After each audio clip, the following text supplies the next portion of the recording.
আচ্ছা, যারা বলো যে অনলাইন থেকে ফ্রি ফায়ার আইডি কিনতে গিয়ে আমি স্ক্যামের শিকার হয়েছি, এখন যদি আমি একটা কথা বলি, এই কথাটাকে বিশ্বাস করতে পারবা? কথাটা একটু শক্ত হবে বা কঠিন হবে। যেমন হচ্ছে, তোমরা যে আগে পরে যত টাকা স্ক্যামের শিকার হয়েছে, ওটা সম্পূর্ণ দোষ তোমাদের। এখন অনেকে রাগারাগি হয়, অনেকে গালাগালি পর্যন্ত করবে আমাকে। ওয়েট, শোনো আগে কথা। এই কথাটা বলার আগে একটা কথা বলি। আচ্ছা, ভুল করলে যে ভুলের মাসুল খাইতে হয় এটা জানো? মানে ভুল করলে যে ভুলের মানে শাস্তিটা গ্রহণ করতে হয়, বা অপরাধ করলে অপরাধের শাস্তিটা গ্রহণ করতে হয়, এটা কি জানো তোমরা? হ্যাঁ, এতটুকু তো মানো, তাই না? তো আমি যেটা বলি একটু শোনো। এখন বলবা যে ভাই আমি কি ভুল করছি, আমি তো কোনো ভুল করি নাই, ছেলে টাকা চাইছে আমি টাকা দিয়ে দিছি, তো আমার আইডি দেন, এই ব্লক মেরে দিচ্ছে, হ্যান ত্যান ইত্যাদি ইত্যাদি। হ্যাঁ ওয়েট, কথা শোনো তারপরে বলতেছি। এখানে তোমার দোষটা কি ভাবে আমি বলি। যেমন তুমি ভুল করছো, এখন বলবো আমি কি ভুল করছি ভাই। ভুলটা হচ্ছে যে তুমি তিনটা কাজ করো নাই, অথবা তিনটা কাজ উল্টা পাল্টা করছো। প্রথমত কাজ যেটা, তোমরা কখনোই সেলার সাথে আইডি কার্ড দেখো না। আচ্ছা, যারা যারা স্ক্যামে শিকার হচ্ছে তারা কখনো বলতে পারবা যে আমি আইডি কার্ড দেখা আইডি কিনছি? কখনোই বলতে পারবা না। অবশ্যই তুমি আইডি কার্ড না দেখা আইডি কিনছো, এই জন্য স্ক্যামে শিকার হয়েছো, প্রথমত একটা। ঠিক আছে, দ্বিতীয়ত কথা হইতাছে তোমরা সেলারদের সাথে বেয়াদবি করো। ঠিক আছে, এখন বলবো সব থেকে ভয়ঙ্কর এটা। ঠিক আছে, এখন বলবো ভাই সেলারদের সাথে আমরা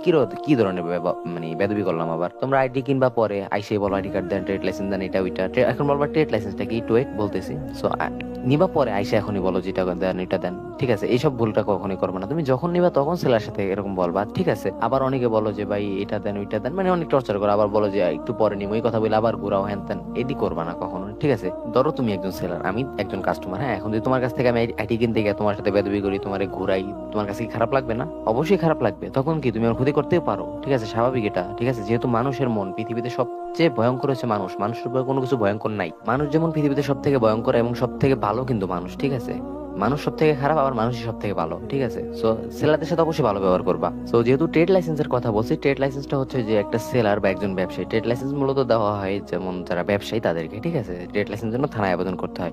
যখন তুমি থানায় আবেদন করবা, তখন যদি দেখে যে তোমার ব্যবসাটা একেবারে সলিড, তোমার ব্যবসার মধ্যে কোনো প্রকার স্ক্যাম, দুর্নীতি, প্রতারণা এডি নাই, তখন কিন্তু তোমাকে ট্রেড লাইসেন্সটা দেওয়া হবে। ঠিক আছে, সো একজন সেলারের কাছে ট্রেড লাইসেন্স আছে মানে সে সর্বোচ্চ নিরাপদ। ঠিক আছে, যেমন বাংলাদেশে তুমি হাতে গোনা যারা ফ্রি ফায়ার অ্যাকাউন্ট সেল করে, তাদের মধ্যে হাতে গোনা 3 থেকে 4 জনের কাছে তুমি ট্রেড লাইসেন্স পাইবা, এছাড়া কারো কাছে পাইবা না। ঠিক আছে, কারণ বেশিরভাগ স্ক্যামার, হাতে গোনা কয়েকজন রিয়েল সেলার আছে। আর তোমরা কি করো, বেদবি করে ওই ভালো সেলার গুলারে হারায় ফেলাও। ঠিক আছে, যে জন্য তোমাদের লস হয় বা স্ক্যামের শিকার হও তোমরা। সো এখন আরেকটা কথা হইতাছে যে তোমরা অনেকে বলো যে ভাই অ্যাকাউন্ট কেনার পর অ্যাকাউন্ট হ্যাক হবে কিনা। না, জিন্দিগিতেও কোনোদিন হ্যাক হবে না অ্যাকাউন্ট। ঠিক আছে, তার কারণ হইতাছে যে যে সেলারের কাছ থেকে তুমি ট্রেড লাইসেন্স দেখে আইডি কিনছো, তার মানে সে সর্বোচ্চ নিরাপত্তা হিসেবে তোমাকে কি দিবে?